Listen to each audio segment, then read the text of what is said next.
And first thing first is the tower defense. Nigma's draft is not exactly built for a late game, whereas Liquid has a very good late game potential with Arc Warden. So it has higher urgency for Nigma to bring down tower.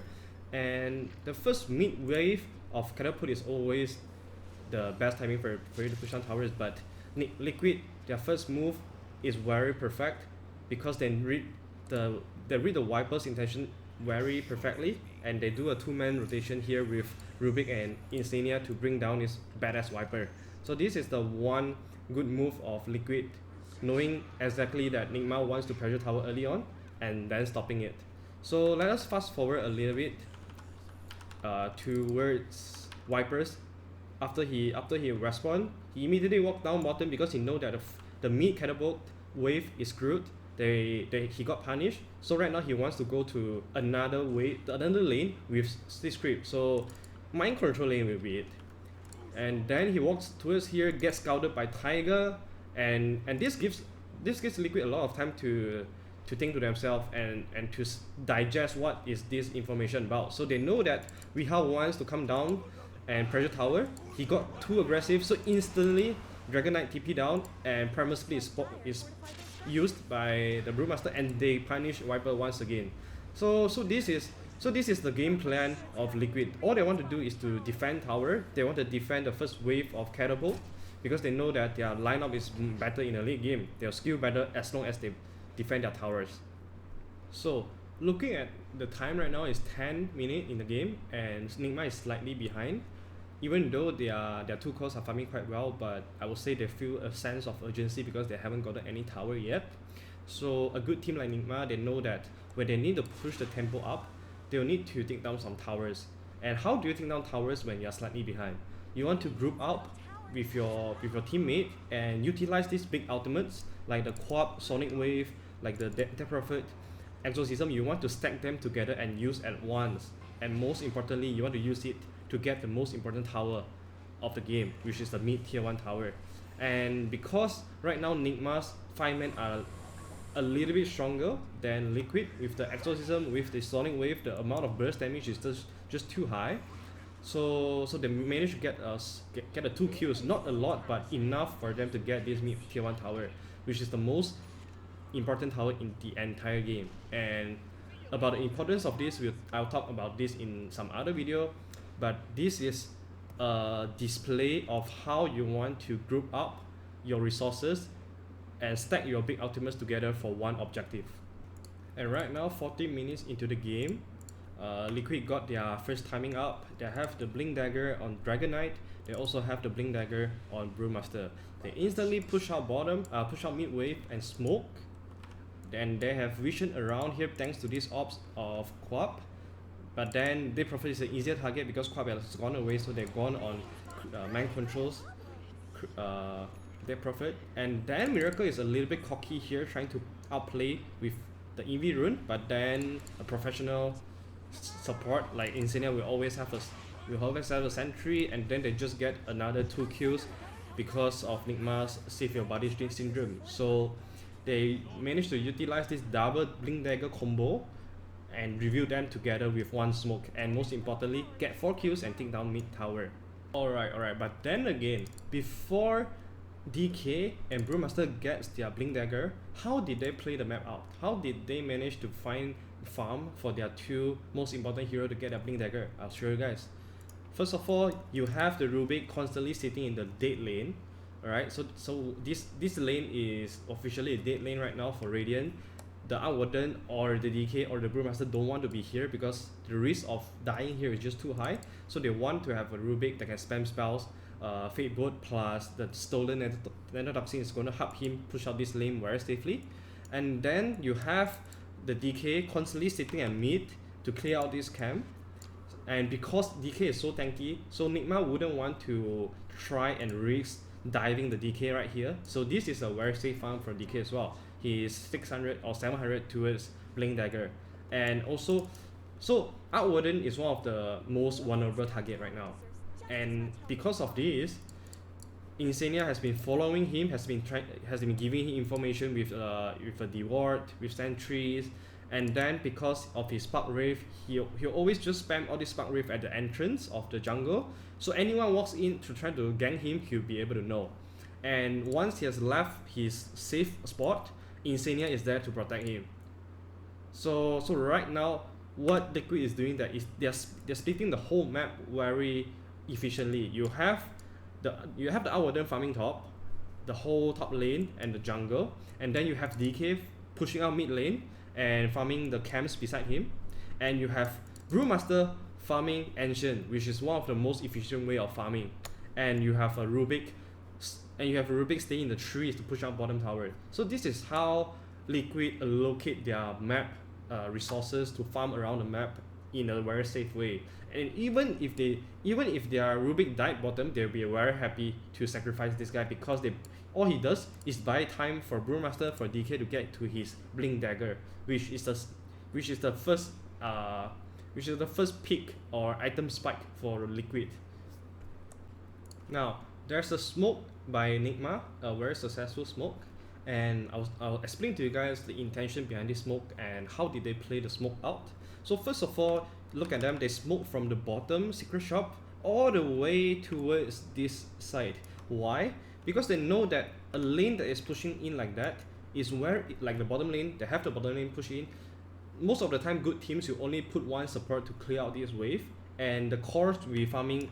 The cores of Liquid side will be farming this jungle. So Enigma knows that perfectly. So they make a big wrap around. They make a very big wrap around from their secret shop all the way towards their own high ground, because they know that this entire area is conquered by Liquid. So if you want to go in and secure back your jungle, there's no way you can walk through here. There's no way you can walk through here, because these are all controlled by Liquid. So one way to do this is to do a very big wrap around. Another knowledge that you want to learn about smoking is that it's very important, the path that you take. Okay, notice how they didn't walk from here towards here, because if you walk all the way to here, right, you'll be exposed under low ground. So whoever that stands here, whoever from Liquid that stands at this high ground will be able to break your smoke. So you don't want to go from a low ground, you want to go from a high ground. So you want to capture this area. So if any of the Liquid members, somehow appear here to control a rune, or somehow walk down going back to the mid lane, they will be able to catch and have the high ground advantage. And this is exactly what happened. So they caught a Rubik here, and instantly they killed the pro Rubik. Okay, and if you rewind 10 seconds ago, and you look at their smoking position, you notice that Kuroki Vengeful Spirit is leading the smoke. Why? Because they have no initiation on the side of Nigma. Their only initiation is Up Spirit, but he wouldn't be able to go in without seeing anything. So once they break smoke, their instant stun is the Vengeful Magic Mixer or a swap. So this is why Kuroki will always lead the charge of a smoke in this game as a Vengeful. We'll see more of this later. So anyway, they have a very good high ground advantage, and they managed to get one kill to start the fight. And so this is something that we all need to learn. When we are smoking, we always want to go to high ground and secure a high ground advantage. And then a few minutes later, Nigma with an Aegis is doing another smoke. So you notice the line drew by Kuroki. The intention behind of this is to have the Miracle Squad to push in mid, and whoever that stands here to defend the wave, they'll instantly catch them, and it will lead to a mid tier 1 tower. So this was their intention for this smoke. And then luckily for them, it was daytime, so GH managed to find a little bit of vision of DK, so they instantly jump on them. And notice how Kuroki is always the one leading the smoke gang, because of his ability to reposition opponent with Nether Swap, and also his stun, because he's the only one that can instantly disable someone they see. And immediately Up Spirit TP top pairing with the Viper to take down Panda, because they know that whenever someone get caught here, the first instinct of a good player is always to push out the side lane first. So Boxy here a little bit greedy, tried to push in more, and GH read that perfectly and punished him. And then we fast forward a little bit more, we notice that during the bottom scrimmage, GH and Wenfu both are actually holding one observer, but they didn't put it at the bottom side. Why? Because they wanted to control the top and mid map for themselves. Because if you have a good vision here, you'll be able to fight at the top and mid of the map, and then this will lead you into a better Roshan control. So good teams, they'll always prioritize Roshan control, and for you to control Roshan, you need to control the vision first. And this is why they decide to stack their vision together at this piece of land, so that this will give them information when the Roshan is responding again, and perhaps they can use this vision to catch one guy and go into Roshan. So the top and mid area is always very important if you are a team that heavily rely on taking Roshan. So here comes Liquid's first successful high ground defense, and I would like to point out the fact that the one big important details how they win the fight is that Insania smoked himself and Taiga, so that they remain unseen for the side of Nigma. So right now they are smoked, they actually don't have any vision. If you look at, I'll slow down the game and switch to Nigma's perspective. They don't see this coming at all because they simply don't have vision of it. Look at that. They don't see anyone from here, and instantly Ingswell plus a Dragon Tail was invested on Quap, and they took down the big boss from Nigma, which is Miracle. And after the big boss is down, this is just a simple beat down for Liquid, and they successfully defend their racks and took away 3 of the Nigma's player life. So this is a very big and successful defense for them, and it's very important as well. So right after a successful high ground defense, Liquid all get up and walk together slowly but disciplinedly all the way towards top. Why?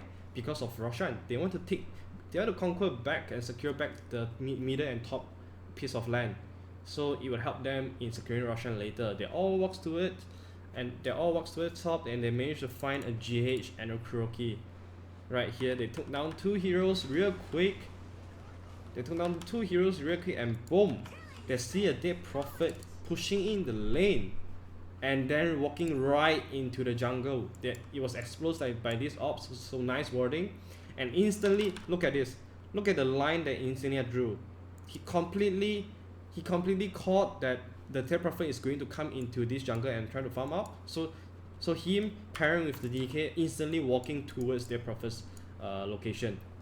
So this is one thing we want to always do in playing a Dota game. You always want to be one step ahead of your opponent. You always want to be thinking what is the next best move that your opponent can play, and then if you figure this out, you can stop them. So this is just a very perfect display of being one step ahead. And with the second Aegis claim by Viper, they want to walk out to high ground with the exorcism, but then again, Liquid's draft, they are very good in taking high ground defense, simply because their spells are built for this. They are built to fight in terrains like that can make Nigma position choke together, and Arcwarden will have a very safe position for him to deal damage output. So with all the small spells, they are managed to successfully defend their high ground once again and take down Viper and take down Dead Prophet. So huge. So this is the strength of Liquid's draft here, is that they are great in taking team fights at places like this, so that their spells casters like a Rubik, Grimstroke, and Arcwarden can just stay behind and dish out damage at a very safe distance. So this is where Liquid want to find the fight with, and this is where they want to start the fight with. And we fast forward to 39 minutes where Liquid is doing a smoke. This is a bug, but they are actually smoked. So like what we said previously, when you are smoking, you want to avoid going high ground from low ground because you have no vision advantage. So when you are doing this, make sure you always put down observer wards so that your team has information on enemies' position, so they know who to jump after their smoke is break.